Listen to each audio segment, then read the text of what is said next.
Mm.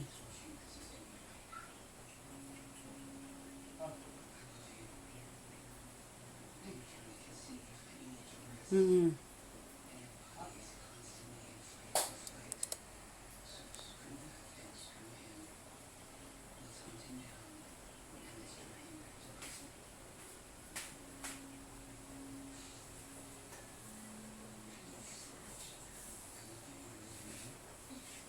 Wala na, friend. Tinawagan kita kasi akala ko na-disconnect ako sa ano. Oh, sige, sige.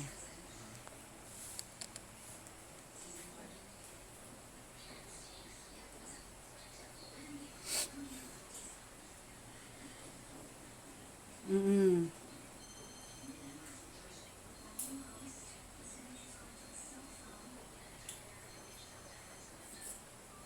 System issue.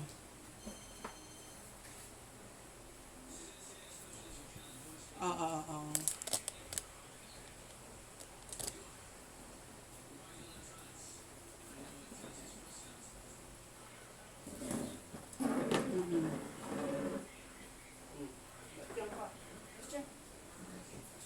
Mm.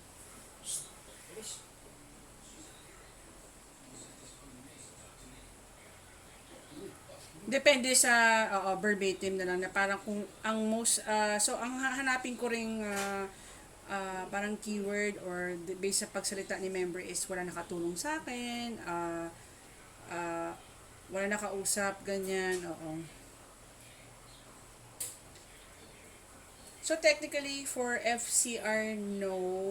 Ang main concern ay NPS, ang hinahanap is more of kung natulungan ba siya, hindi dahil sa bilang ni member and frustrated, ganun. Pero kung sinab parang ang more on ang hinahanap is may nangyari na, ba't ganun? Ba, parang naputol or nawala ako or may parang may something missing. So, okay, okay. Mm,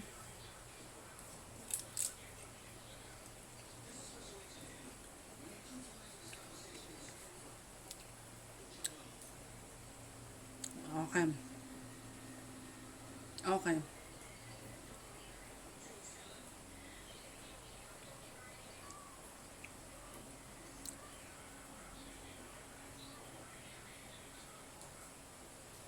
Okay, sige.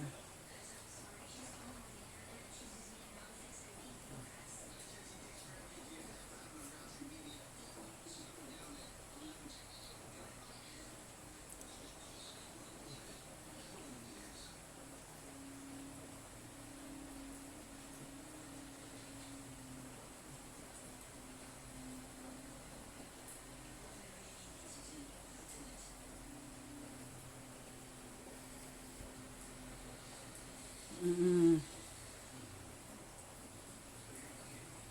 Ngayon pa, okay, para, sige, gets ko na. Pero parang, kasi katulad ngayong, ngayong darating na October, tinanggal na rin yung dispute, di ba? Siguro baka tinatry nilang, feeling ko konektado rin to sa analysis na parang feasibility study siguro, na kung maraming system issue, kung ihahayaan natin may system issue, gano'n ba karami na talagang ang requirement na ngayon, ipa-onsite na lang si agent rather than, onsite issue, gano'n, gano'n. So parang ngayon kasi nakakalusot. Siguro yun ang gusto nilang ma-determine ngayon, hindi dahil sa ayaw lang nila na, ay, hindi ko naman sinasadya eh, namatay nga yung internet ko, which is, technically naman, uncontrollable yun. Pero, kung maraming uncontrollable na issue, ano pa ba yung pwedeng way, rather sa bahay, baka i-onsite, no? Baka ganun. Kasi laging nadidis.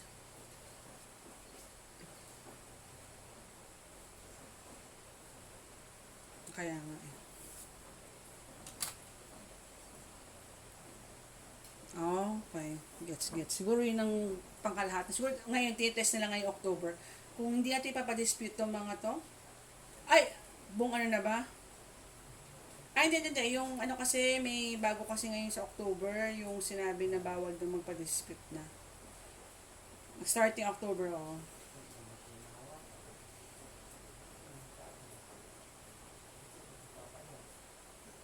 Oo.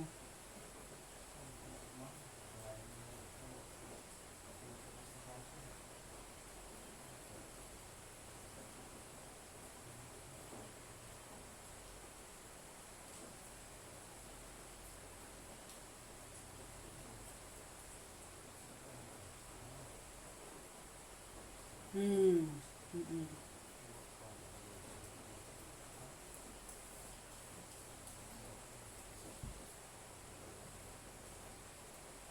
Oo.